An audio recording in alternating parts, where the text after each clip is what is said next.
Olá pessoal, no vídeo de hoje vamos falar sobre um alimento muito conhecido, o leite. Não somente o leite, mas seus derivados estão muito presentes no nosso dia a dia. Existem várias dúvidas acerca dessa bebida, mas a que tem chamado mais atenção é: será que o leite pode ser consumido por outras idades ou apenas por bebês? Mas antes disso, vamos entender o processo industrial do leite. Existem dois tipos de processo de fabricação, o pasteurizado e o HT. O pasteurizado passa por um processo térmico abaixo de 100 graus Celsius, seguido de um resfriamento súbito, a fim de eliminar certos micro-organismos. Para garantir a total segurança do alimento, o leite tem que ser mantido refrigerado. Já o UHT sofre esterilização, que consiste em um tratamento térmico acima de 100 graus Celsius, seguido de um resfriamento rápido. Com esse processo, são eliminados quase todos os micro-organismos, podendo assim conservar em temperatura ambiente na embalagem asséptica. Agora que entendemos o processamento e as diferenças do leite, vamos ouvir a opinião de alguns profissionais da área. Dentre eles, professor, nutricionista e veterinária. Começando com o professor. Eu sou o professor Carlos Augusto Fernandes de Oliveira, da FZE USP. Vamos lá, que posso ajudar nessa entrevista? Em relação ao consumo de leite após o desmame, o senhor tem uma opinião?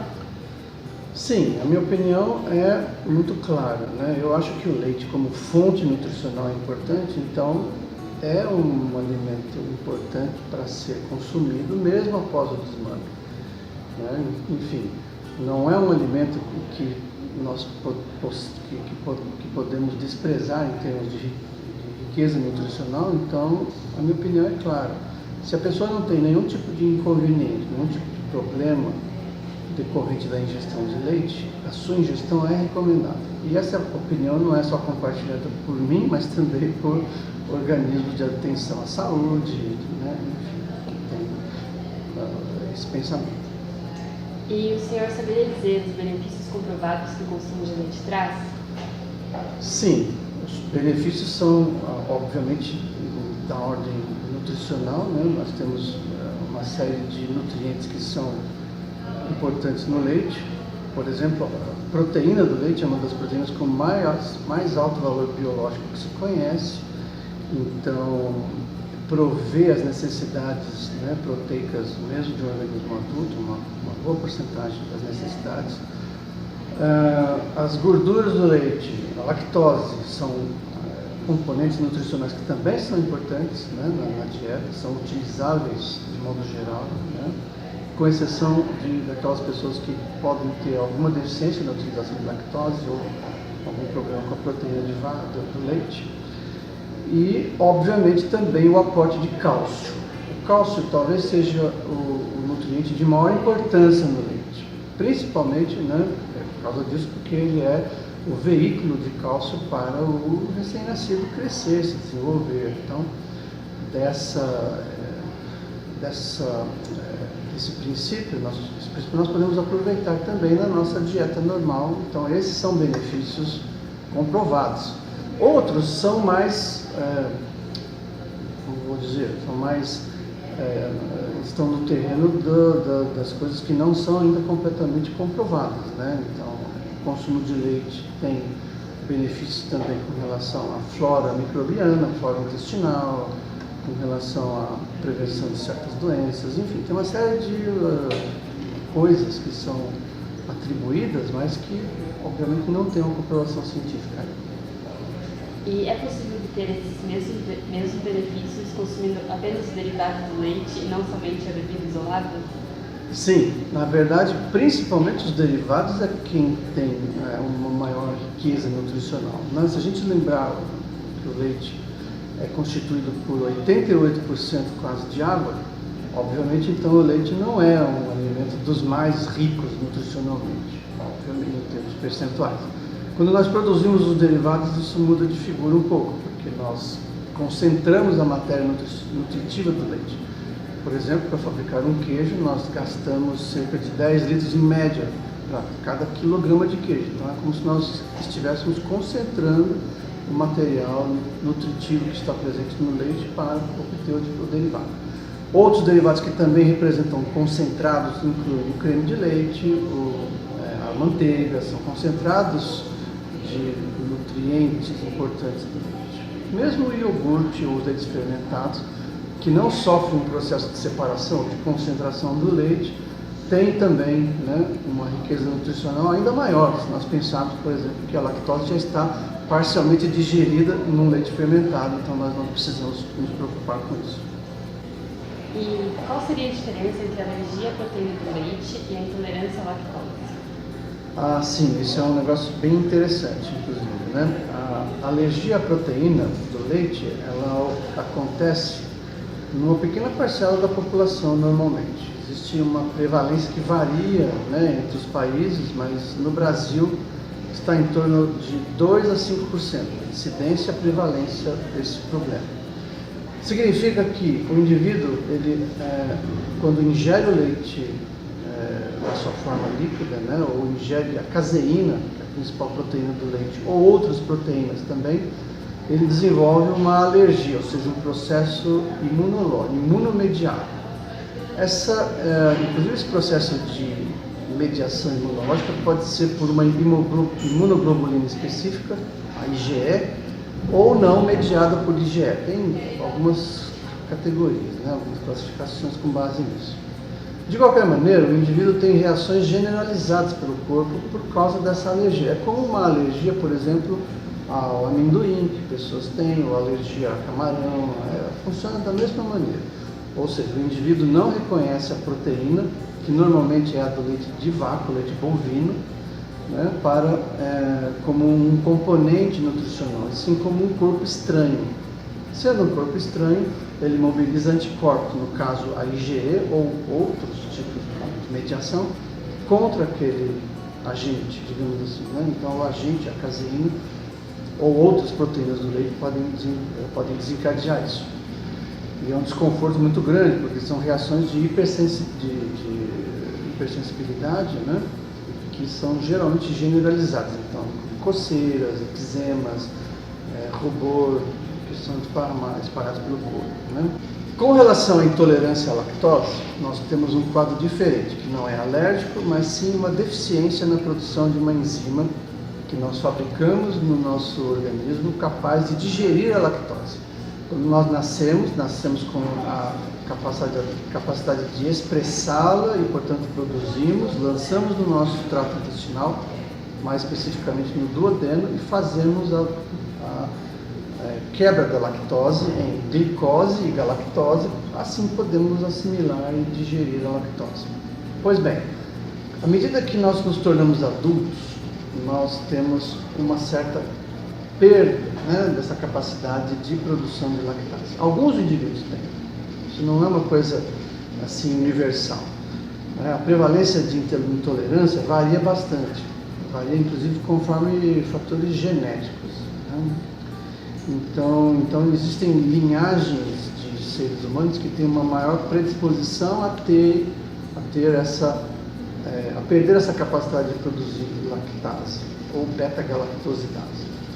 Pois bem, quando acontece isso, o indivíduo então não fermenta a lactose, ou melhor, não digere a lactose no intestino, e, portanto, a lactose será fermentada por bactérias da flora microbiana intestinal. Esse é que é o grande problema. A lactose é um açúcar de fácil utilização por micro-organismos. Então, a pessoa ingere o leite, ao invés de transformá-la, né, quebrá-la como um processo digestivo normal, quem utiliza a lactose é a flora microbiana que tem no intestino, produzindo compostos ácido lático, gases, distendendo o intestino, então provoca flatulências, gases, né, de modo geral, dores abdominais, disenteria, pode chegar a diarreia, eventualmente vômitos, desconforto abdominal e assim por diante. Então é um fenômeno, são sintomas localizados, diferentes da alergia, que são sintomas generalizados, certo? Então, nesses casos, o indivíduo, né, a pessoa pode não é porque não pode consumir leite, não pode consumir leite com lactose, mas hoje em dia nós temos leite sem lactose no mercado, né? A pessoa pode consumir naturalmente esses leites, ou também consumir a enzima. Existe enzima na forma de medicamentos que as pessoas ingerem. Ou então ingerir derivados. Por exemplo, o queijo não tem lactose. O queijo é um concentrado de proteína e gordura, né? Ou às vezes, se for um queijo light, até com teor de gordura reduzido. Lactose não tem. Com exceção de um queijo Minas que ainda traz o soro, que esses queijos Minas com o sorinho ainda dentro da embalagem pode ter a lactose dissolvida no soro. Mas um queijo de massa semidura ou dura, como a maioria dos queijos, não terá lactose. A mesma coisa um leite fermentado, um iogurte, principalmente um iogurte de alta acidez, não terá lactose, terá já digerido um lactato. Então o lactato tem uma menor utilização pelas bactérias, portanto os sintomas não existirão. Já com relação à alergia à proteína do leite de vaca, a única alternativa é a mudança do tipo de leite. Se a pessoa gosta de leite e quer manter esse aporte nutricional, que é, por exemplo, substituir por leite de cabra. O leite de cabra é o indicado para as pessoas que têm alergia à proteína do leite de vaca. Existe um melhor tipo de leite que devemos consumir, principalmente quando a gente fala de pasteurizado e o HT? Olha, eu não diria isso hoje em dia. No início dos anos 70, quando surgiram os primeiros leites UHT, existia uma grande diferença entre o pasteurizado e o esterilizado. Com o progresso tecnológico, hoje em dia, as diferenças em termos de qualidade em todos os sentidos, hein? Sensorial, físico-química, microbiológica e... microbiológica não, mas nutricional, a diferença é muito pequena entre os tipos de leite, né? Esterilizado ou pasteurizado. Porque o tratamento térmico que se faz no leite UHT, obviamente, é mais intenso, mas ele é mais breve. De qualquer maneira, o binômio tempo-temperatura é ajustado para produzir mínimas variações no leite em relação ao leite, à pasteurização. Obviamente, claro que uma perda nutricional se tem, mas não é uma perda nutricional que seja assim relevante a ponto de dizer, olha, este leite é mais nutritivo do que este leite. Isso não existe, né, em termos significativos. É por isso que o leite UHT ele é muito consumido não apenas no Brasil, em outros países também, países europeus, né? Então a opinião pública europeia sabe disso, né? Não é uma questão de escolha nutricional, mas sim uma questão de praticidade. Então, você me perguntou no começo qual seria o melhor leite, aquele que a pessoa se adapta melhor. Este é o grande objetivo do consumo de leite, né? Existe uma variedade grande de produtos no mercado e certamente um deles terá a sua cara em termos de preferência, em termos de gosto, em termos daquilo que você objetiva em termos nutricionais, né? Agora, em termos microbiológicos, há uma diferença grande entre o pasteurizado e o HT, porque nós temos a eliminação de toda a carga vegetativa no leite esterilizado e não no pasteurizado. Então ele obviamente dura mais tempo, desde que a embalagem proteja o produto, né, do que um pasteurizado. E atualmente não se tem uma diferença tão grande a ponto de se ter uma diferenciação nutricional. Agora vamos ouvir a opinião da veterinária professora Ana Maria Vidal. Boa tarde, professora. Nós gostaríamos de saber qual a opinião da professora em relação ao consumo de leite. Boa tarde, pessoal. Eu sou super favorável ao consumo de leite. Ele é um dos alimentos mais ricos em nutrientes que existe na natureza. Ele é completo, então ele tem proteínas, vitaminas, minerais, gorduras, tá? E até mesmo açúcar, que é a lactose. As suas propriedades são muito importantes para o funcionamento do corpo. Ele tem proteínas que são fundamentais para o restabelecimento muscular. E também por ser um líquido que tem 87% de água, ele também é considerado um hidratante muito importante para o organismo. Suas gorduras são também importantes para o fornecimento de energia ao corpo né? Assim como o açúcar e os demais nutrientes. Bom, pensando ainda em minerais, vale salientar que o leite ele contém cálcio biodisponível, uma das fontes mais importantes que existe na natureza. E outro ponto importante é que ele também possui ácido linoleico conjugado, que é utilizado, já foi comprovado como uma medida preventiva para câncer de mama e de próstata. E todo leite ele possui aditivos? Bom, isso é uma dúvida muito frequente da população.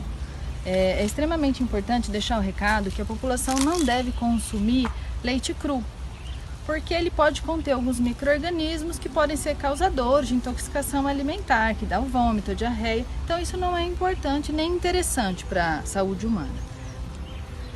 Então hoje existem 2 tipos de leite fluidos no mercado. Um deles é o pasteurizado e o outro o leite UHT. O leite pasteurizado não tem nenhum tipo de aditivo. Ele é simplesmente um leite tratado termicamente e envasado numa embalagem acética. Já o leite UHT, por ter um tempo de validade muito extenso, ele tem que ter um aditivo na sua composição, que é um estabilizante proteico.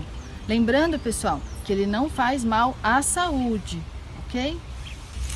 É frequente também nós vermos algumas notícias na mídia falando sobre soda ou então sobre algum outro componente que eles adicionam ao leite. Isso acontece em todas as empresas? Como funciona essa parte? É muito importante essa pergunta para a população ficar ciente que só ocorrem problemas de fraude em empresas que não são idôneas, empresas que tentam enganar a população. Então, não quer dizer que todos os leites tenham fraude, que tenham soda, formol e nenhum desses outros componentes. O certo é que as empresas sejam idôneas e que mantenham o seu controle de qualidade sobre seus produtos. Para finalizar, trouxemos uma nutricionista. Qual é a sua opinião sobre o consumo de leite por crianças, adultos e idosos mesmo após a semana? Bem, eu sou formada há 16 anos, né, sou nutricionista há 16 anos e assim, durante a minha trajetória eu nunca me baseei muito em modismo, né, sempre eu leio artigos e procuro me basear na ciência, nos estudos científicos em larga escala, né, então assim, sempre a minha opinião foi favorável, eu vejo que nós precisamos do cálcio, das proteínas, desde que nascemos até o envelhecimento. E o leite, ele tem muito cálcio, tem muita proteína e é um alimento que o brasileiro gosta de consumir. E como eu sou nutricionista comportamental, que a nutrição comportamental, ela não se preocupa só com o que o paciente vai comer, mas sim com os costumes dele, com a tradição, com a questão mesmo emocional do alimento, né?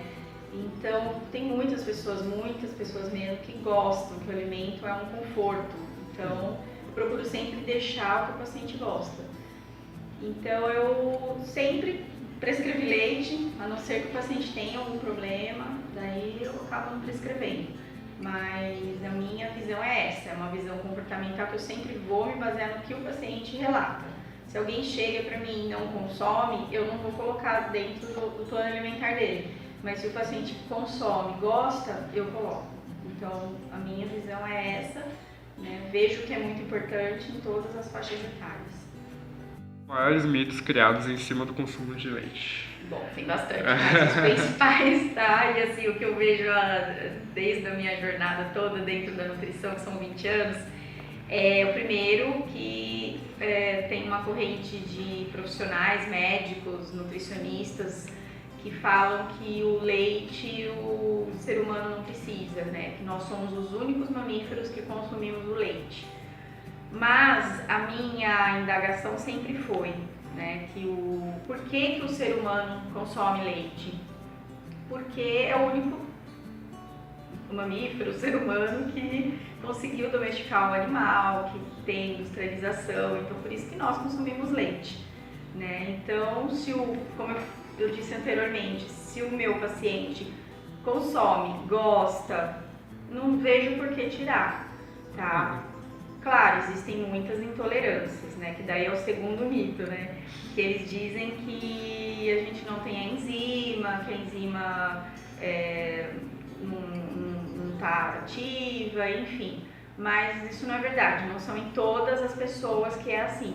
Existe sim uma grande parcela da população que é intolerante, existe uma população que tem uma permeabilidade intestinal, que é alteração da flora intestinal, e isso tem tratamento. Então, quando a gente vê o paciente, a gente tem que analisar tudo, a parte da clínica, os costumes alimentares, que dentro da minha nutrição comportamental eu vou frisar bem isso, né? Se é o costume dele, se ele gosta e ele tem um desconforto, então vamos primeiro tratar essa desbiose, vamos tratar essa permeabilidade intestinal, vamos colocar enzima ou vamos colocar algum alimento sem lactose, o leite, iogurte, derivados sem lactose, dependendo do diagnóstico dele. Então, antes de ser radical e de tirar a lactose de todo mundo, eu procuro sempre fazer essa avaliação.